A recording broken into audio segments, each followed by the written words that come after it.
자, 무장봉기가 성립하려면 가능하려면 진압군이 분열되어 있어야 된다는 거죠. 그래서 그 평상시에는 정규군이 혁명군보다는 더 그 무장이 높은데 진압군이 분열되어 있으면 정규군이 무장력이 낮겠죠. 바로 이겁니다.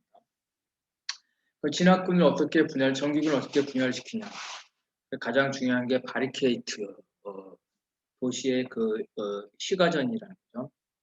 바리케이트는 물리적인 효과보다 도덕적 효과를 불러일으킨다. 왜냐하면 바리케이트가 되면 누구나 다 모든 국민이 민중이 다 지켜보고 있죠. 거기서 그 시위대가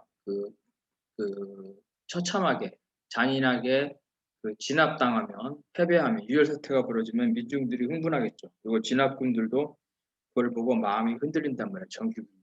그래서 정규군이 그 시위 진압에 대해서 소극적이 되고, 근데 사령부가 계속 그걸 강요하면 정규군이 분열되죠. 그럴 때 바로 정규군의 일부가 혁명군으로 오게 됩니다. 그러면 이제 혁명이 내전으로 되면서 혁명이 성공할 가능성이 많다는 거죠. 광주도 마찬가지죠. 향토사단이 흔들리니까 공수 부대를 투입시켰잖아요. 마찬가지. 근데 이제 마르크스는 근데 그 엥겔스는 1895년에 이거에 대해서 이제 평가를 하는데요.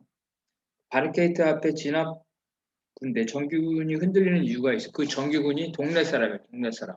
국민 방위대. 향토사단처럼. 근데 요즘엔 그렇지 않고 이제 정규군이 동네 사람 구성되는 게 아니라 그 직업군인, 동네하고 상관없는 사람들이죠. 자기 동네 사람이 아니기 때문에 진압하는 데 있어서 아무런 죄책감을 느끼지 않아요.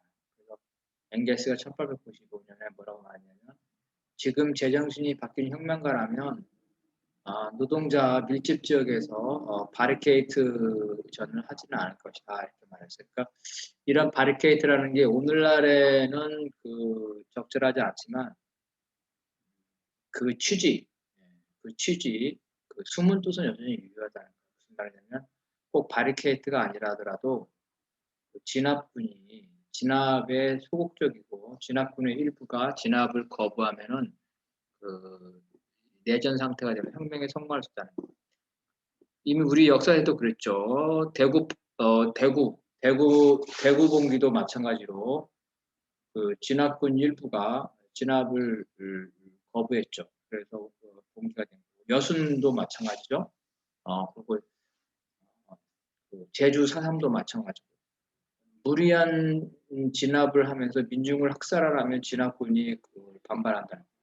해외 사례는 최근에는 이란의 팔레비 이슬람 혁명도 마찬가지입니다. 자, 반대로 진압군이 적극적으로 진압한 경우에는 이 반란군이 분열되지 않은 거죠. 1848도 마찬가지.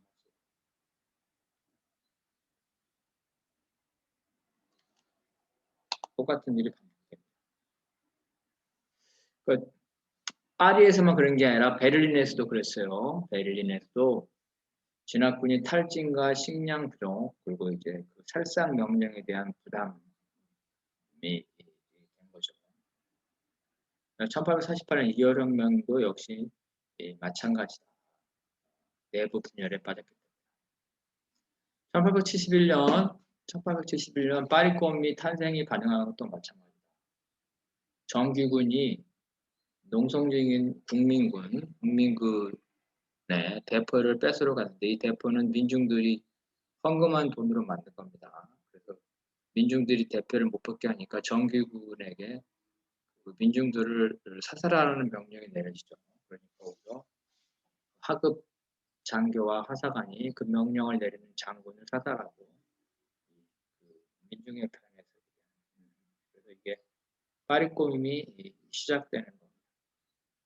반면에 일사불란하게 진압한 경우 혁명 후반기에 그러죠. 혁명 후반기 1848년 노동자 봉기에 대한 진압 48년 10월 비엔나 40쪽 이런 겁니다. 파리코밈도 마찬가지입니다. 그래서 이제 파리꼬문의 마지막에 이제 그 프레이션 군대가 파리를 포위해서 외곽에서 지원하고 또 프레이션이 자기들이 포로로 잡고 있는 프랑스 군인들을 석방시켜서 진압군으로 하게 하죠. 수만 명이 노동자인데 파리꼬문에서 수만 명이 살해되거나 다치고 군사재판에 기소된다. 그 다음에 이제 단기적인 봉기가 성공하려면 전국적 차원에서 봉기가 일어나야 된다. 어느 한쪽만 일어나면 안 된다. 산발적으로 일어나면 안 된다. 광주에서도 민주화운동이 잘 안 되면 광주에서만 일어났기 때문에 진압군이 광주에 그 공수부대를 집중할 수 있었죠. 전국 곳곳에 일어났으면 민주화운동이 성공했죠. 그러니까 서울에서 학생운동들이 서울역에서 회군한 거는 대단한 실수라는 거예요. 두려워합니다.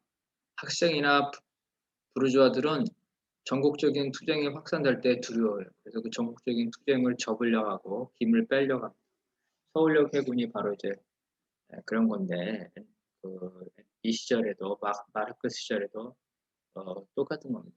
파리 꼬밈이 실패한 이유도 파리에서만 봉기가 됐기 때문에 다른 지역에 봉기가 됐으면 프레이션이나 프랑스 정규군이 파리에 군대를 집중시키지 못했겠죠.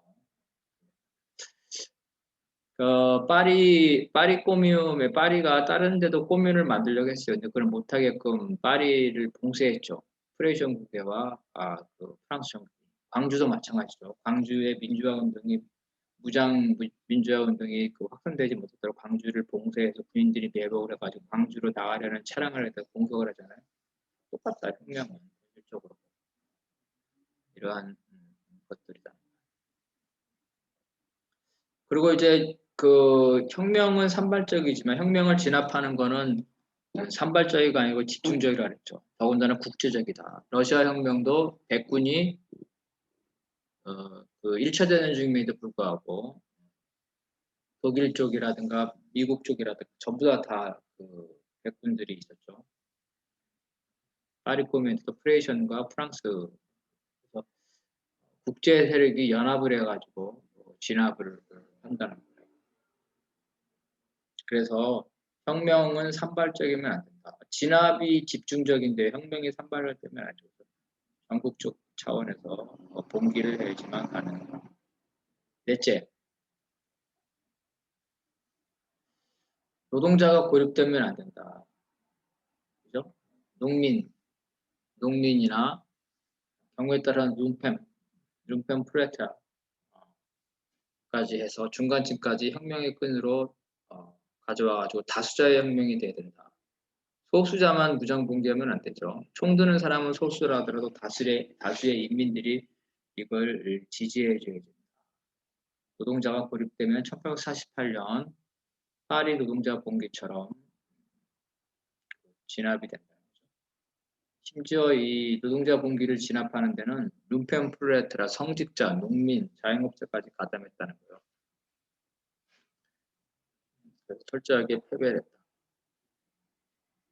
그래서 마르크스는 노동자가 고립되는 혁명, 준비되지 않은 혁명, 중간층의 동의를 못 얻는 혁명, 다수자의 혁명이 아닌가 이런 것들에 대해서 반대했다는 거예요. 그건 1848년 6월에 노동자들은 왜 혁명을 했냐?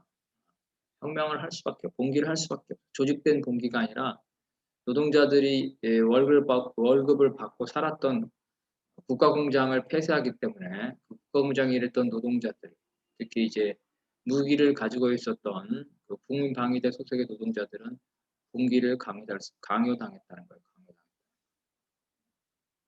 비극인 거죠. 그래서 48년 6월 봉기의 실패는 충분하게 준비를 해야 된다. 감정에 따라서 경솔한 봉기를 하면 안 된다. 그래서 그 지지 세력을 얻어야 된다. 대중의 지지를 받아야 된다는 거죠. 그래서 뭐라 그러냐면 독일 노동자 계급은 혁명을 통해서만 자신을 독재로서 해방될 수 있지만 노동자 계급이 스스로 조직되고 교육되기 전까지는 합법적의 테두리에 머물러 있을 수밖에 없다. 그렇지 않으면 정부는 노동자의 혁명수를 불법이라고 선언하면서 공권력으로 재빨리 탄압하기 때문에 마르크스가 이제 그 시대를 잘 분석해가지고 오늘날까지 우리가 도움을 받을 수 있는 이런 분석들을 많이 한 겁니다.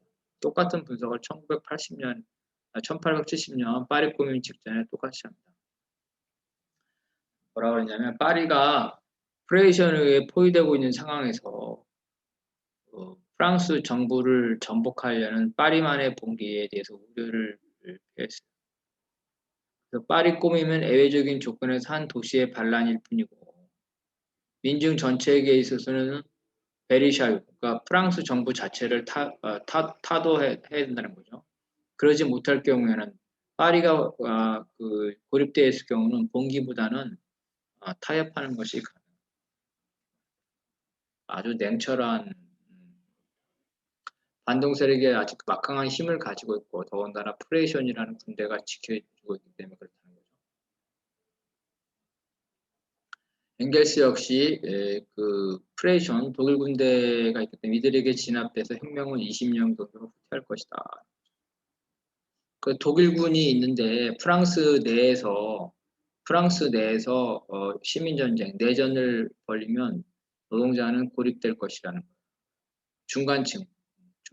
중간층이 대자본으로 갈 것이다. 그래서 마르크스는 오히려 그 중간층과 함께 공화주의, 그 당시에는 이제 그 루이 나폴레옹의 왕정이 무너졌죠. 그러니까 바로 왕정이 무너졌으니까 오히려 공화주의를 강화하는 게 낫다 이렇게 얘기를 한 겁니다. 그래서 마르크스는 파리 꾸밈을 처음에 그 시도 봉기에 대해서는 반대했어요. 실패할 거라고 피해가 날 거예요. 근데 일단 파리 꾸밈이 돼서 봉기가 했을 때는 그거를 끝까지 옹호했습니다. 우리가 그 실패할 수밖에 없는 혁명도 할 수가 있어요. 1848년 노동자들 봉기처럼 실패할 수밖에 없지만 그 시대적 조건이 그거를 요구할 때가 있다. 파리 꾸밈도 그런 조건이죠. 고립되어 있지만 항복할 수가 없었던 거죠. 부르주아 권리의 획득과 선거 참여, 의회의 활용을 봅시다. 첫째, 그 이제 부르주아 민주주의, 진정한 개혁을 하기 위해서 노력할 때는 그 부르주아를 지지할 수 있다는 거죠. 그러니까 부르주아 민주주의 혁명에 결합할 수 있다. 표현의 자유 이런 것들이 도움이 되죠. 부르주아뿐만 아니라 노동자에게도 도움이 됩니다. 이런 합법적 수단을 혁명적으로 사용할 수가 있으니까. 실제로 마르크스는 기간지, 신문 이런 통해서 합법적인 선전 활동을 할 수가 있었죠. 언론의批판의 자유, 삐라 살포의 자유, 집회의 자유 이런 거는 혁명에 도움이 된다. 그래서 오히려 부르주아들에게 더 완전한 부르주아 권리를 부르주아 민주주의를 실행하라고 요구하는 타협하지 말고 더 철저하게 집회 시위의 자유를 더 철저하게 보장해야 된다고 부르주아에게 요구를 해서 그들이 그 급진적 자유주의로 나아갈 수 있게끔 해야 된다는 거죠. 그래서 뭐라고 했냐면 창을 받고 선물을 받을지어다. 창을 잡고 이 말이 되게 중요해요. 그러니까 이 경우에 부르주아 민주주의 혁명에 결합하자면 노동자당은 단순히 부르주아 뒷국면을 따르는 것이 아니라 완전히 구별되는 독자적인 행동을 한다. 창을 잡고 선물을 받다. 창이라는 건 독자적인 무기. 노동자의 독자적인 무기는 유지한 채 부르주아가 주는 선물은 받는다. 아주 냉철한 판단.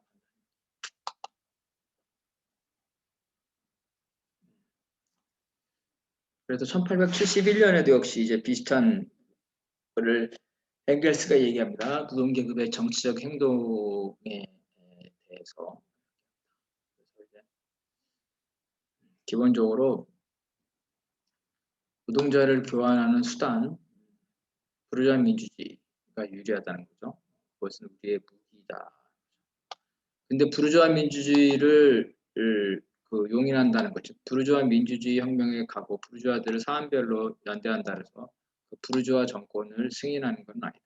부르주아 정권이 주는 그 혁명 수단은 받지만 부르주아 정권 자체에게 정당성을 주는 겁니다.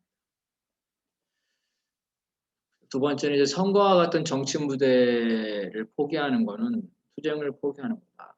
그렇죠? 선전을 포기하면 안 된다. 최소한 정치 무대는 선전할 수가 있죠. 국회에서. 최소한 선전을 할 수 있다. 그리고 더 나아가서 더 큰 것도 바라볼 수 있다. 자, 정치 지형이 사회의 갈등과 균열을 제대로 반영하지 못할 때는 정치인들이 갈등을 사유하고 사회의 균열을 편향적으로 동원하여 정치 개국화. 이 문제를 해결할 수 있는 게 합법적인 제도가 선거이다. 그러니까 뭐냐면 선거라는 거는 사실은 물적 토대가 있다는 거예요. 현실에 갈등이 존재한다는 거예요. 이 갈등을 선거를 통해서 해결한다는 거죠. 근데 선거를 통해서 해결한다는 거는 잘못된 거지만 선거를 통해서 그 사회적 갈등을 증폭시킬 수가 있다. 선전 공간이 있다.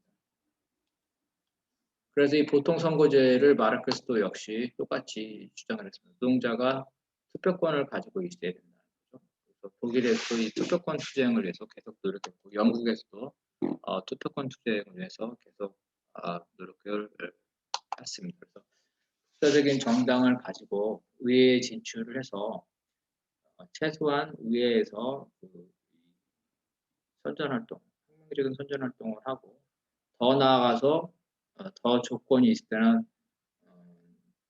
그 다수의 득표로 이제 그 합법적인 그 집권을 가능하다면 합법적인 집권까지 노려보는.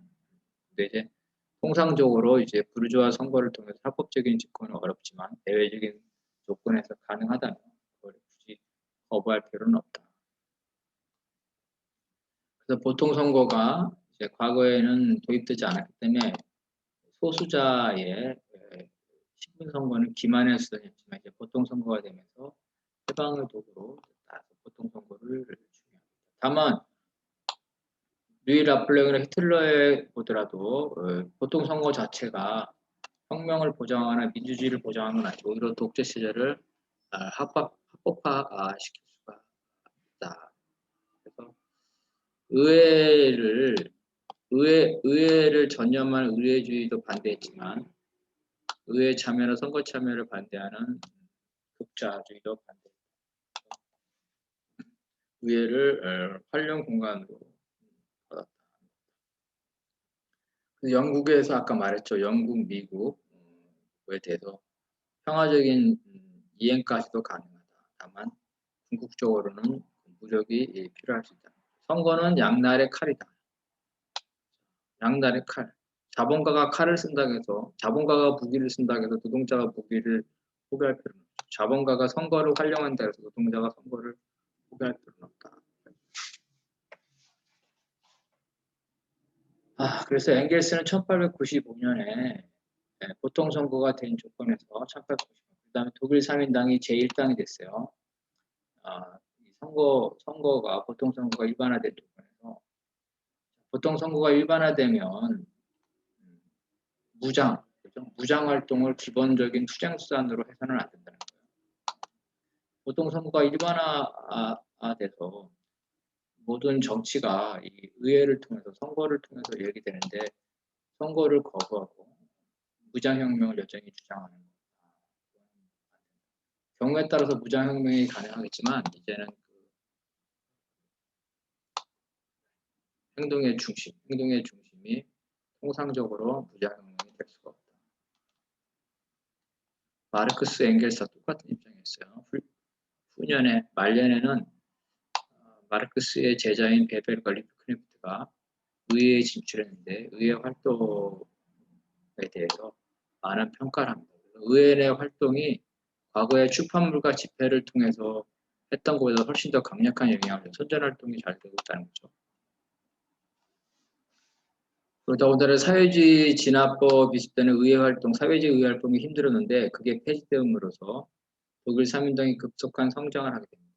그래서 의회를 통한 평화적인 정권 획득, 그렇죠? 그래서 225만 표를 받았는데 엥겔스 시절에 1890년에 이런 식으로 된다면 우리가 중간층만 선거에서 장악하게 되면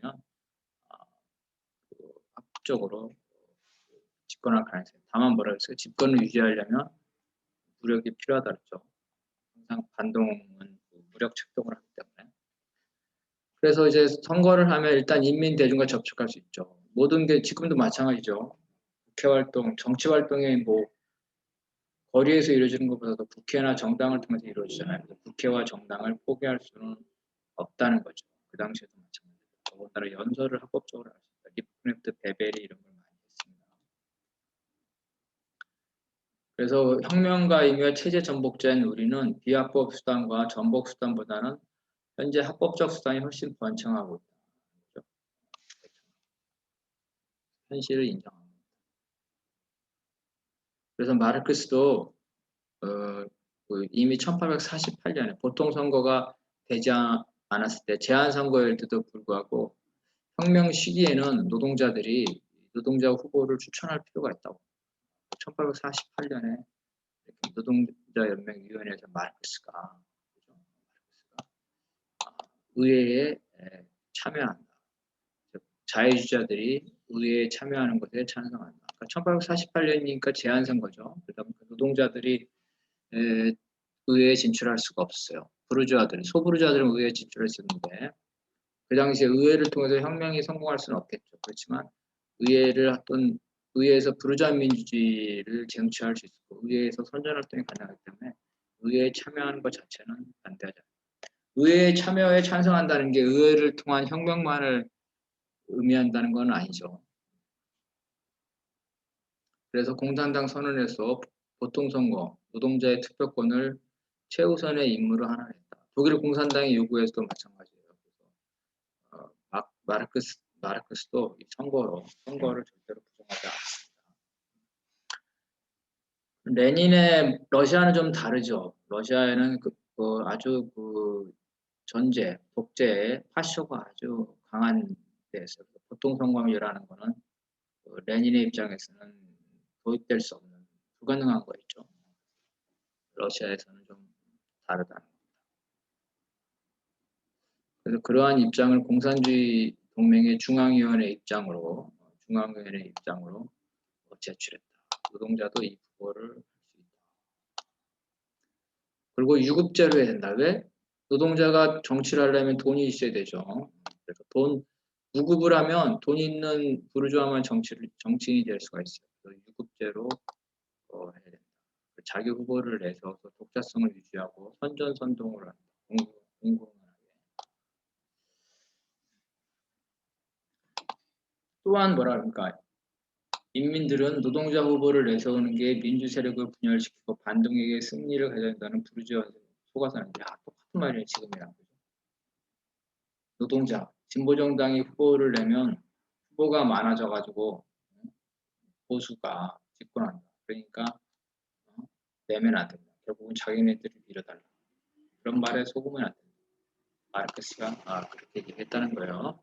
보통 선거가 혁명을 당연히 성공시키는 건 아니죠. 합법적인 혁명이 하나의 조건일 뿐이라는 거죠. 아까 말했어요. 자, 국가는 의회 이외에 관료와 군사기구를 가지고 있죠. 그래서 의회 장악만으로 국가를 재편할 수 없죠. 혁명을 성공할 수 없죠. 지배계급이 비합법적인 방법으로 공격해 올 때 선거를 통한 혁명은 되게 취약할 수밖에 없죠. 그래서 선거를 통해 집권했다는 건 시작에 불과하지 혁명의 완성이 아니다.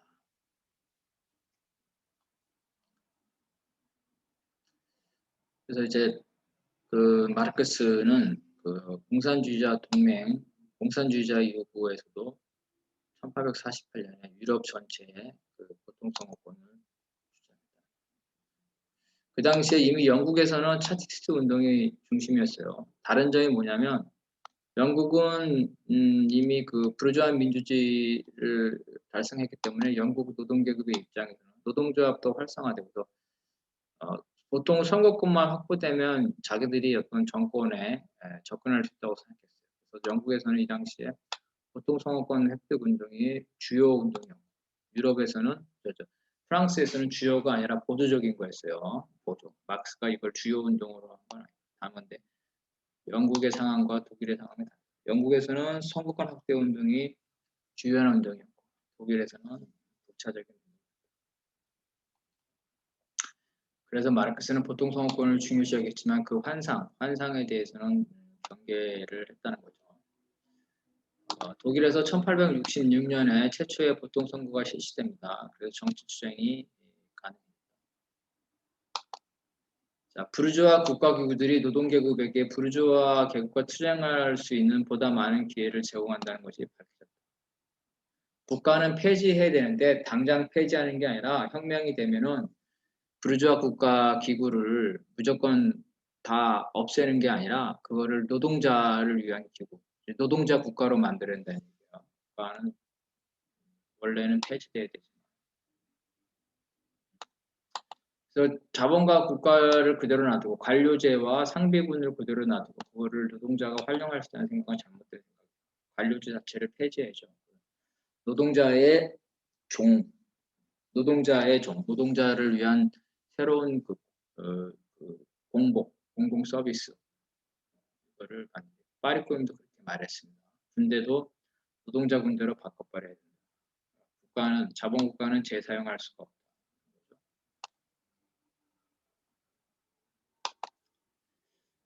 반면 카우츠키는 이제 중앙파로 나중에 수정주의로 가는데, 이 사람은 이제 무장혁명에 대해서 반대하는 사람입니다. 레닌의 전략은 그러니까 국가를 파괴하는 것, 국가를 파괴하는 것은 러시아에서나 가능한 것이다. 서구에서는 민주화가 된 국가이다. 이렇게 평가를 합니다. 카우츠키의 문제점이 뭐냐면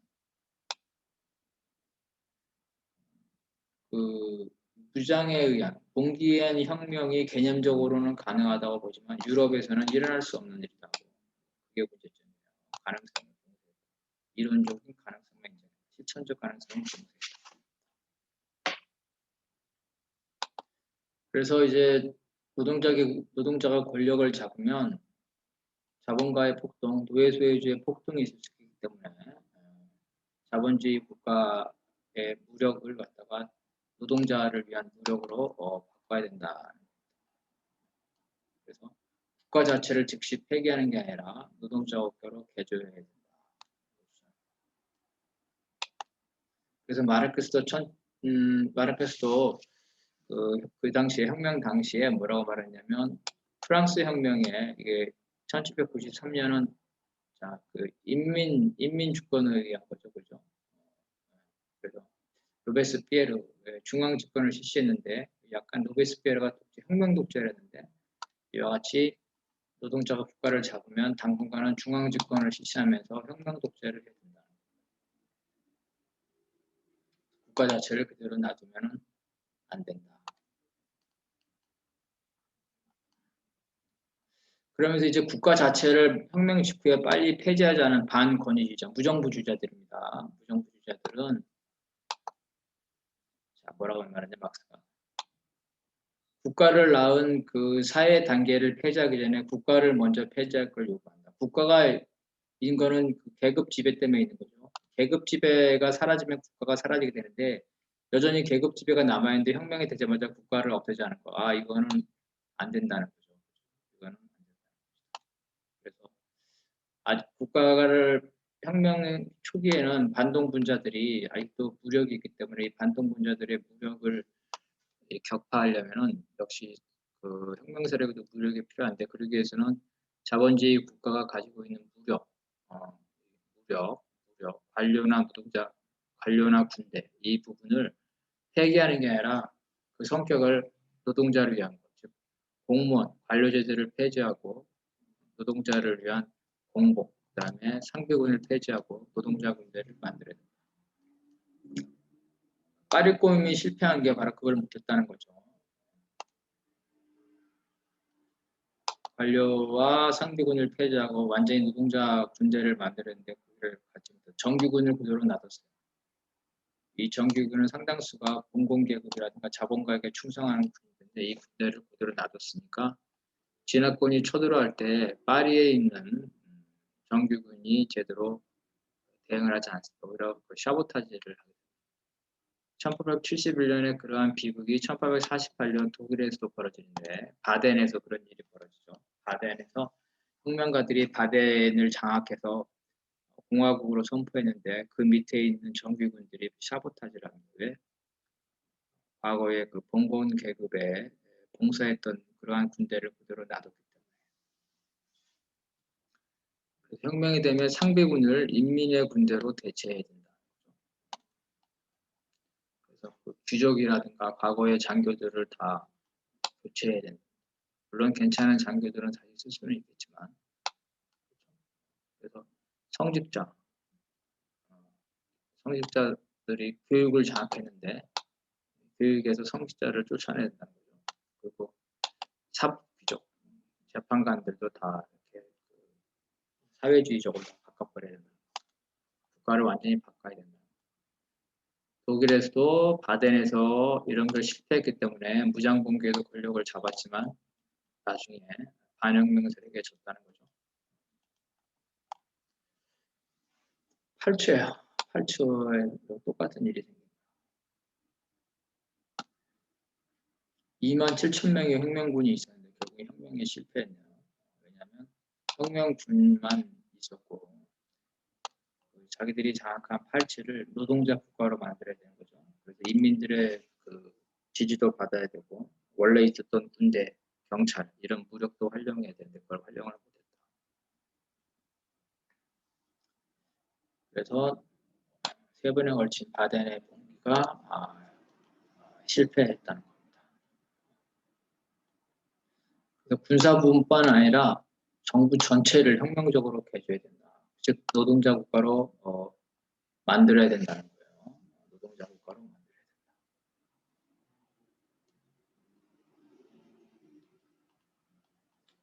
그래서 이제 노동자 국가로 만들어야 되고 만들자마자 공산주의 조직도 이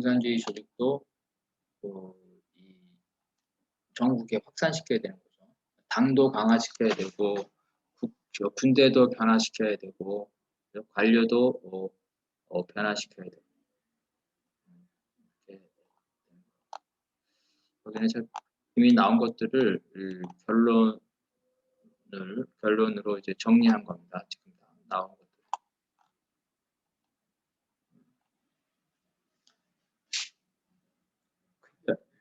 노동자 독자 세력, 독자 조직. 부르주아는 같이 조직을 하지 않는다. 그렇지만 부르주아는 사안별로 연대를 한다. 혁명이 됐을 때는 중간 계급을 땡길 수 있는 정책을 실현을 한다. 거죠. 그리고 이제 1848년에 시간을 갖더라도 나라마다 혁명의 요구사항은 달랐다. 독일은 여전히 부르주아 민주주의 혁명의 단계였고 프랑스는 부르주아 민주주의는 넘었었지만 사회주의 혁명에는 가지 못한 사회공화주의 단계였고 영국은 부르주아 민주주의를 완성을 했고 반면 사회주의적인 요구는 그런 세력은 성립되지 않았기 때문에 강하지 않았기 때문에 의회주의에 경도됐고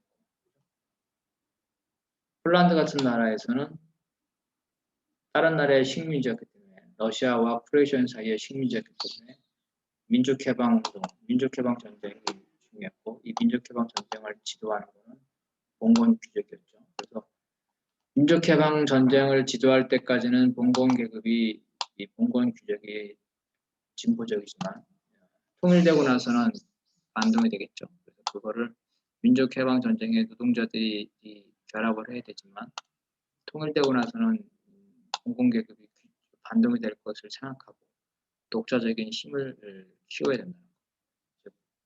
중국 공산당의 그 통전하고 똑같죠.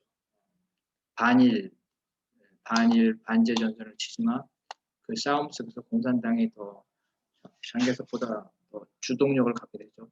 그런 것들이 중요하다. 그런 내용들. 선거에 관해서도 영국이나 미국에서 예외적으로 선거를 통해서 혁명을 할 수 있지만 혁명을 완성되려면 결국은 무력이 뒷받침돼야 된다. 선거라는 거는 양날의 칼이어가지고 히틀러나 나폴레옹 3세처럼 선거를 반동의 대상으로 사용할 수도 있어서 보통 선거가 필요하지만 보통 선거 자체가 혁명을 보장하는 것은 아니다. 무장봉기할 때는 봉기가 성공할 수 있는 조건들이 필요하죠. 그 조건 없이 경솔하게 무장봉기를 해서는 안 된다.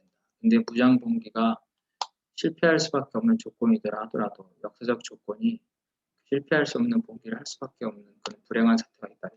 1848년 6월에 노동자 봉기와 파리 꼬밈의 봉기가 그런 상황입니다. 봉기 말고는 선택할 수가 없어. 이럴 때는 혁명 세력들은 어쩔 수 없이 비극이 될 줄 알죠. 자기가 죽을 수도 있지만 봉기를 선택할 수밖에 없다. 실패한 봉기도 할 수밖에 없는 상황인 거예요. 1849년 혁명 당시에는 독일 노동자들은 아직 혁명을 무장 봉기를 일으킬 그런 객관적인 조건이 되지 못했다는 거죠. 더군다나 혁명 이후에는 더 그랬다. 공산주의자 동맹에서 여전히 봉기주의자들이 있었죠. 과격한 주장을 여전히 했다. 마르크스는 그거에 대해서 비판을 했죠. 그런데 원래 봉기주의자들이 더 말빨이 더 세죠. 그래서 공산주의자 동맹 내에서 혁명 이후에는 봉기주의자들이 런던파를 장악했다. 마르크스는 그런 공산주의자 동맹을 차라리 해소시켰겠죠. 그런데 이제 그 무장봉기가 1848년에 무장봉기가 불가피했죠. 그런데 그걸 성공할 수 있는 조건은 결여돼 있었잖아요. 1870년대 이후에는 사정이 좀 바뀌었다. 보통선거가 도입되면서 독일에도 부르주아 민주주의가 도입되죠. 1890년대 이후에는 선거를 통해 권력을 잡을 가능성이 많았다. 그래서 무장봉기 자체를 포기하지 않았지만 그 가능성에 대해서는 회의적이고 방점이 의회를 통한 합법운동으로 방점이 넘어가게 됐다. 이거는 그 당시에 러시아와 사정이 다르다. 그래서 레닌의 이론이나 경험을 유럽에 그대로 적용하는 것은 적절하지 않다는 거죠. 마르크스도 이미 1848년대에 그런 얘기를 했죠. 그러니까 마르크스도 1848년에 무장이나 비합법 운동을 중점을 뒀지만 합법 운동의 가능성도 열어놨다는 거죠. 영국이나 미국으로 봤을 때 합법 운동이 주가 될 가능성도 열어놓고 있었다. 그래서 이제 공산주의자 동맹이 정당 이론과 관련된 함의는 다음과 같다. 첫 번째는 경제 투쟁에서 정치 투쟁으로 나아가야 된다는 거죠. 그리고 독자적으로 해야 된다. 지배계급을 균열시켜야 된다. 그리고 민주적인 조직해야 된다. 그러면서도 중앙집권적이야 된다. 특히 혁명 시기에는 이런 민주적 절차를 일시에 중단할 수 있다. 예외적으로 그걸 이제 독재라고 하죠. 플레토 독재. 두 번째는 합법적인 정당을 건설할 수 없을 때는 대중정당 안에 들어가 당 안에 당으로 간다. 대동조직의 외피를 갖는다. 핵심 조직은 지하 조직으로 하고 외부의 활동은 대중조직을 내걸어서 한다. 그러면서 그 대중조직 안에 가지고 주도권을 가져간다. 대중조직을 공산주의자 동맹의 실질적인 지부로서 활용했다. 그러면서 민주주의자들과 연대 투쟁을 했고 공산주의자들이 그 민주주의자 조직의 안에 들어가서 주도권을 장악했다는 거죠. 그리고 공산주의자 동맹은 기본적으로 그 합법과 비합법을 오갔는데 정세에 따라서 달랐지만 평상시에는 일단은 이제 탄압 국면이었기 때문에 비합법을 중심으로 했다. 혁명 뒤에는 합법화되니까 좀 더 대중적인 활동을 했다. 그리고 혁명기든 비혁명기든 한잔 선전활동과 교육은 멈추지 않았다. 기관지를 항상 활용을 했다는 거죠. 그래서 이것을 결론적으로 볼 때 마르크스주의 정당은 합법적인 사회주의 정당에 불가능한 조건에서는 노동자 대중 안에 들어가서 당 안에 당을 건설한다. 그리고 일상적으로 그 대중적인 선전활동을 하면서 대중투쟁, 집회, 시위를 같이 한다. 경우에 따라서 그것들이 부양될 때는 무장봉기까지 갈 수 있지만 아주 엄격한 조건에서 무장봉기로 나가야 된다. 다만 정서적인 조건에서 실패할 수밖에 없는 무장봉기가 있을 때는 희생이 뒤따르지만 어쩔 수 없는 경우도 있다. 비극이라고 볼 수 있겠죠. 여기까지입니다. 네.